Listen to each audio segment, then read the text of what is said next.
ہوتے ہیں، حدیث کی بھی خلاف ورزی کر رہے ہوتے ہیں، قرآن کی بھی خلاف ورزی کر رہے ہوتے ہیں.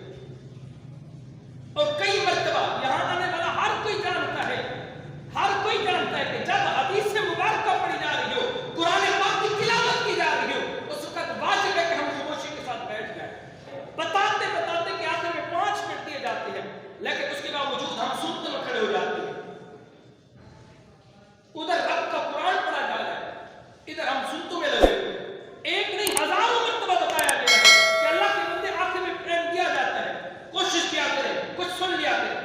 علماء منع فرماتے ہیں جہاں پہ تقریر ہو رہی ہو، جہاں پہ وعظ ہو رہا ہو، رب کا قرآن پڑھا جا رہا ہو، حدیث مصطفیٰ پڑھی جا رہی ہو، وہاں پہ واجب ہے کہ خاموشی کے ساتھ بیٹھ جائیں. ہم سنتوں میں پڑھے ہیں، سنتے پڑھ رہے ہیں، تو پھر کیا ہے؟ اگر کوئی ایسی بات آ جاتی ہے جہاں پہ سبحان اللہ کہنا جو ہے ضروری بن جاتا ہے، ہم سنتوں میں کھڑے ہیں، کھڑے ہمارا دماغ، ہمارا ذہن، ہمارا تصور اس بات کی طرف ہے. پھر کہیں بے احتیاطی میں، غیر اخلاقی، ہم کہیں یہ نہ کہہ دیں کہ سبحان اللہ. جب سبحان اللہ کہے تو ہماری نماز ٹوٹ جائے.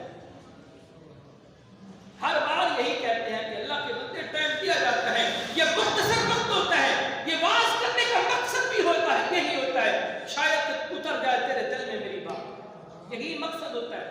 شاید کہ ہم اپنی زندگی کے کچھ دن اچھے گزار سکیں، کچھ پلے پڑ جائے، کچھ ہمارے ذہن میں آ جائے، تصور میں آ جائے، کچھ زبان پہ آ جائے، کچھ دلوں میں رائج ہو جائے، کچھ دین سیکھ سکے.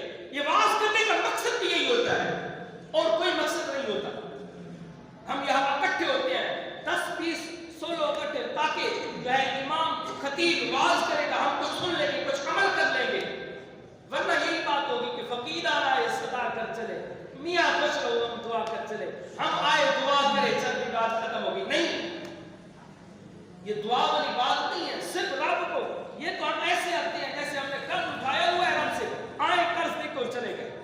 لیکن یہ بات نہیں ہے، یہ قرض نہیں ہے، یہ رب کا گھر ہے، یہ خدا کا گھر ہے. یہاں پہ فرمان مصطفیٰ پڑھا جاتا ہے، یہاں پہ فرمان خدا پڑھا جاتا ہے. یہاں پہ اگر آئیں تو خدا کے گھر کے آداب کو سیکھیں. خدا کے گھر کے آداب کیا ہے؟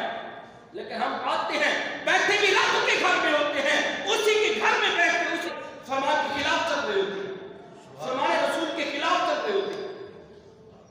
لیکن کیا ہو گیا یار؟ ہمارے دلوں کو تالے لگ گئے ہیں. کیا ہمارا ذہن یہ تصور نہیں کرتا حق بات کیا ہے؟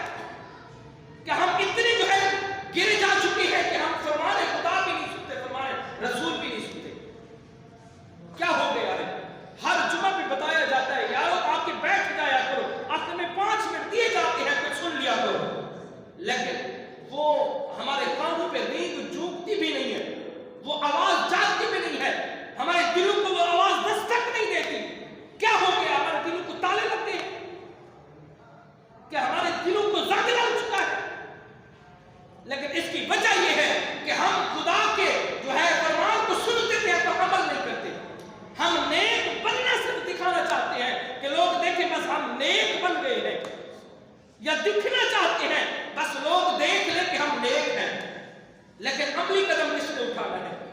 عمل کر کے کس نے دکھانا ہے؟ یہ کب ہم عمل کریں گے؟ یا صرف دکھنا اور دکھانے والی بات رہ گئی ہے؟